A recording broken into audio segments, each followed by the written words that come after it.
Hi, I'm Renee Rochelle, the founder and president of One True Match. I'm here to help you find and cultivate the love of your life. For over a decade, I've dedicated my life to the importance, purpose, and dynamic of human relationships. My team and I are disciplined by faith, love, and integrity to help our clients find the quality relationship they've always dreamt of. Each week, I will be sharing the tools and tips I've learned that have rooted my success as a matchmaker with other leaders around the world. Hello, loves. Welcome back. We are excited to celebrate all holidays. It may be close to the 4th of July. We're thinking of you while you're listening to this. But if not, we are going to talk about something that is super important, other than being safe during the holiday season, is that some abstinence makes the heart grow fonder. Too much abstinence makes the heart wander.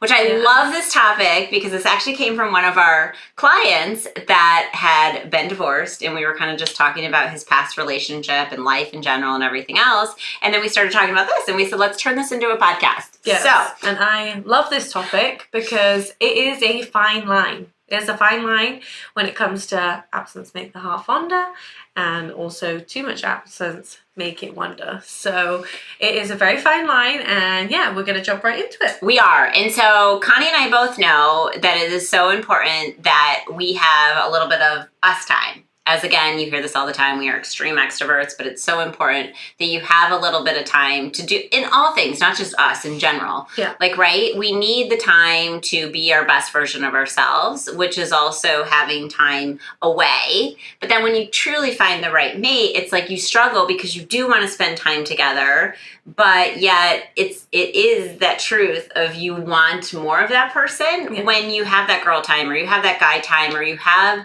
that separate life in some regard, not life, that's the wrong word, separate interests. Yes. To be able to come back together and miss each other, to want to have more of just a connection because you miss that person. Yeah, and when you're together 24/7, it can get boring, and I hate to say that, but you want to miss that person. You want to go on, and I'm all for, and I always say this to our clients, to all my friends, I always say, go on that girl's trip, go on that guy's trip. It makes the connection stronger. It allows you to grow on your trust, on your chemistry. It's such a good thing to do and good practice to do in relationships and marriages, but also preparing when you're dating and preparing for either marriage or a long-term relationship. So say you're dating and you now working towards your way of, like, you're only dating one another. Don't spend 24 hours of every single day together, or go on a date every single day of the week. You have to have some absence from one another to make each other miss it, to make you excited. I mean, I know this, and I've told Renee this.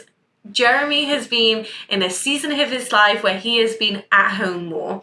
And during the pandemic, I worked at home a lot more. And some days I'm like, oh my goodness, I need a break. And it's not because I don't love him, but it's because absence makes the heart stronger. There's nothing more exciting. That's when we see her more in the office. There's nothing more exciting than going home to your spouse or whoever it may be and being like, hey, tell me about your day. But when you're together 24/7, it's so hard to keep that chemistry alive, to keep the excitement, and to have even things to talk about. So, but also it can go polar opposite. And if you are away too much, if you have too many girls' trips, too many guys' trips, and you're not investing enough time into your relationships or going on dates, I also say when people are so absent with their job, with their friendships, that they forget to date their mate and forget to invest time into their mate, that is as equally troublesome, because it then can make the heart wander and not feel that you are in a relationship, or feel that you're investing in your partner, or that you even know them as such, because you forget about those small details of the day that you don't get to share. Which is so true. And it's so important that we always ask the question when we're talking to people, which is another good step to observe about somebody when you're thinking about long-term with somebody, or you're in a relationship with somebody, maybe help them. But we always ask the question, what is your circle of friends like? Yes. And one red flag, or whatever you want to call it, is if somebody has no long-term friends, or somebody doesn't have any standing relationships that last a longevity of a period of time, I mean, that's one question to have, but it's also so important that you have that connection of outlet. Like, I mean, we often do these podcasts at the end of a day because we've got a lot to talk about from what we've talked about in our team meetings and things like that. And then it's like, let's go out and just connect, Connie and I, or our team, or, Sarah, or just in general, Kennedy, whatever, our team of individuals. We're like, let's go have a conversation. Let's just have some quality time together, girl talk, things like that. And it's so important that I would say guys have that too. You have your church group, you have your community, you have things that you're doing so that when you come home, you have more things to kind of talk about than just when you're spending all the time together. Or even if you do, I know a lot of couples that spend time together, but then they go out and they do pickleball or they do some kind of activity or sport or something that keeps your body and mind and spirit sexy and attractive and all of those things. Otherwise, then what happens is then you start to get bored. Yeah. So, again, you want this love, then you have this love, then you want to spend every minute, especially in the beginning, together. And then you also kind of start to miss over like 6 to 9 months is when it typically happens. That's why and there's a podcast we should do of the first year is like the toughest year of dating. It's the best year, but it's when real truths start to come out. Yeah. And so the reality of it is, in the beginning, I always tell everybody, when people start dating, you lose your friend or you lose that person you're starting to date for the first 6 months. Because all they want to do is spend time together. Your true friends will understand that, right? Because you also want them, the best for them. And if it works out, they'll be with you forever. If it doesn't work out, it's like figure it out sooner than later so we can get your friend back, right? Yeah. And there's also a time frame, like Renee just said, that first year, and we could dig so much deeper into this, but the first year, you have a little bit of understanding as friends. When you go into the second year, you will start losing friends if you don't start investing in those relationships. So as much as you have to invest in your own relationship, you have to invest in your friendships, your family, your community, or like Renee said, if you have a church group, if you're not investing in those people too, that will slowly fall apart as well. And that's when, absent from everyone, not only your relationship, but it will also make their hearts wonder as well, because they will no longer be your friend or no longer be your community. So you have to remember to invest in your relationship, yourself. That is one thing that is like, I feel like key in this sentence of some absence. It's balance, really, is what it is. Being able to balance the two between both, because, and we're not saying that, all of a sudden somebody needs to start traveling because you need a little bit of absent time. It just means you need to start putting something in your calendar where you're also that's investing in you in time apart. And then also it kind of, if you don't miss somebody when they're gone, that's not a good it's also part of a clarity that maybe it's not the right person, or maybe if the relationship's kind of going stale, it's like because you need a little bit of that absence to remind yourself of why that relationship is evolving and growing, instead of being together 24/7, 7 days a week, and not having, I always say even the principle of role for when people are in a relationship or married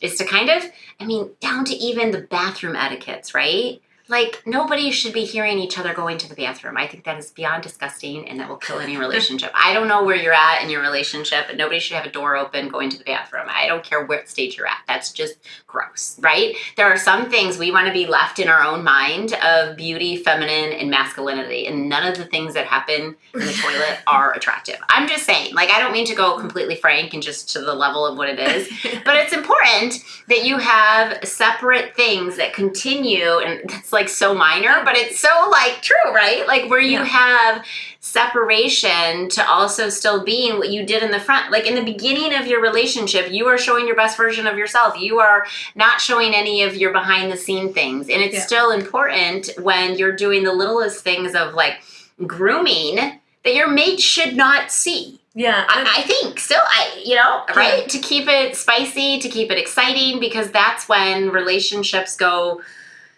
in wonder. Yeah. Because they're kind of tired of so many of the behind the scene things that people should not see. Yeah, absolutely. And then it also comes with it when it comes to that things, when it's like everything, doing everything together, right? So some people say, oh, well, I like to do pickleball on my own, and that person may try it. Okay, yes, do I understand that? And yes, you want to share hobbies. But one thing you also need to do is remember to keep individual hobbies. Just like you need to keep individual bathrooms or individual situations, getting ready, I don't know, whatever it may be.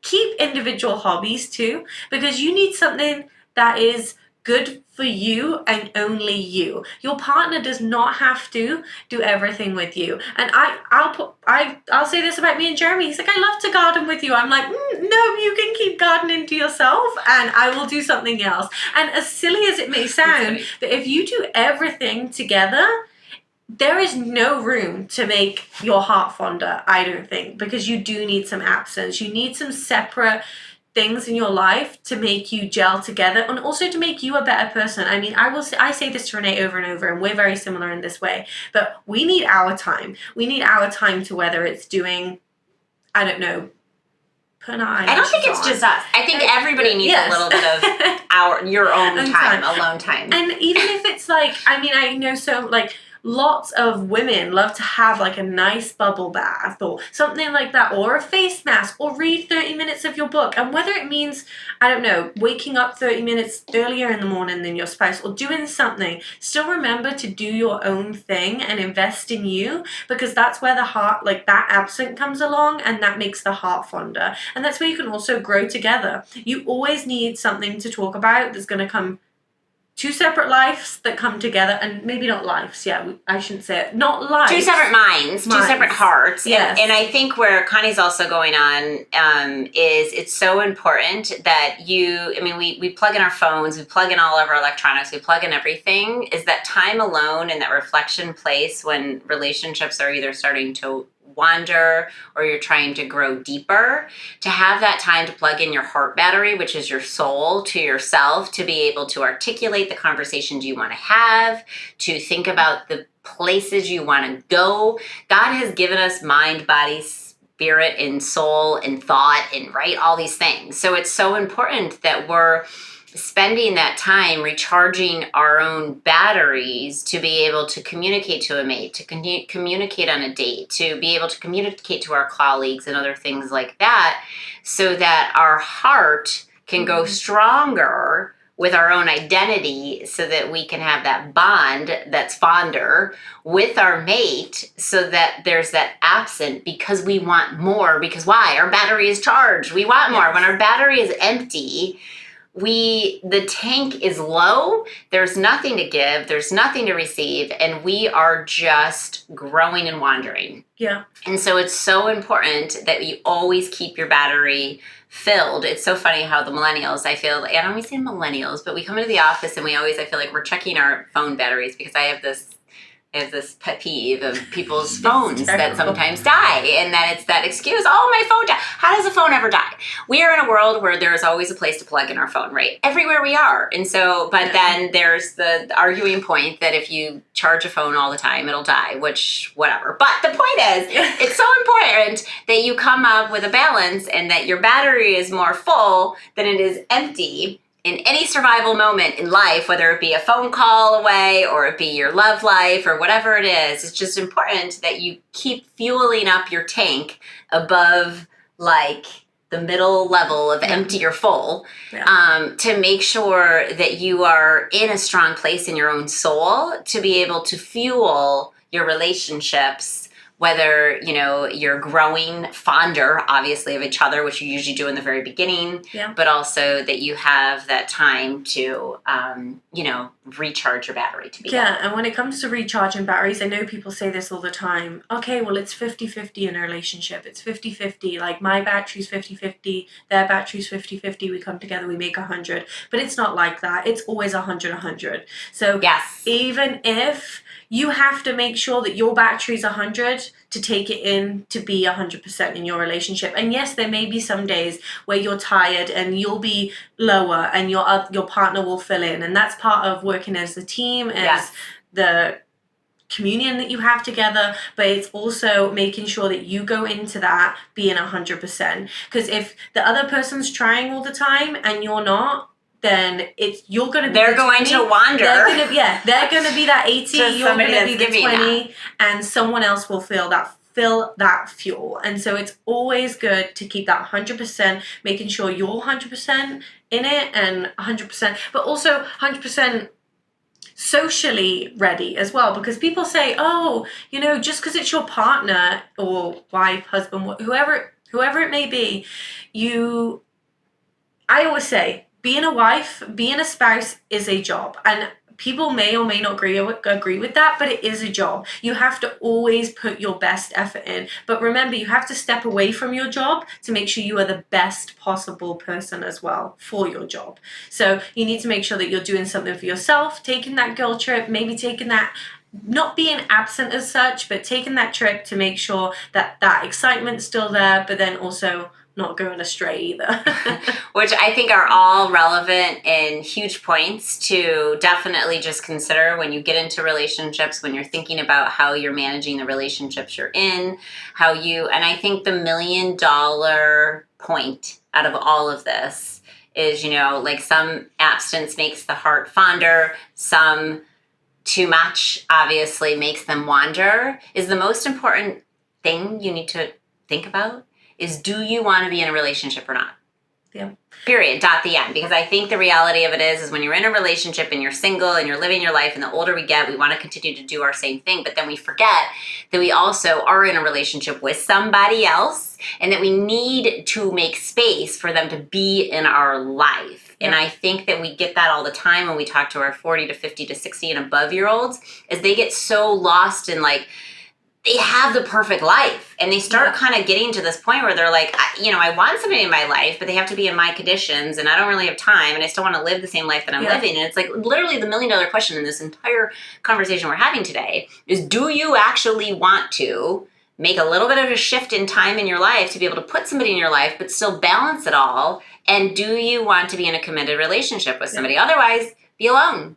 Yeah. And then you can keep doing what you're doing. But I think that's the $1 million question to walk away with, because if you want to be in a successful relationship and you want to be in a relationship-minded relationship that'll last a long term, it does take a little bit of give and take. And it does take what we're talking about is time together and time apart to continue to have the lifestyle and the life that you want, but together as an amazing union, stronger, better together than apart. So, and if you're in the season of life where maybe you're spending a little bit too much time apart or a little bit too much time together, shift it. Yeah, shift it. Go back, listen to the steps, and make sure that you're investing in yourself as well as your relationship, because that's what makes you grow more. Exactly. And always forgive the past and remember to live in the future, or get out of the relationship if you can't do that. Yeah. All right, we're going to love and leave you, and we hope you find this valuable. And please keep writing in. We love talking to all of our audience and clients and everybody else. Love you. Bye. Bye.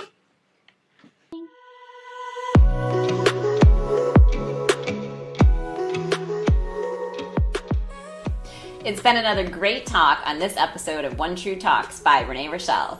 I look forward to our next chat. Please write in your questions and comments so I can be sure to talk about whatever it is you want to discuss in our next upcoming episode. Lots of love. God bless. XOXO.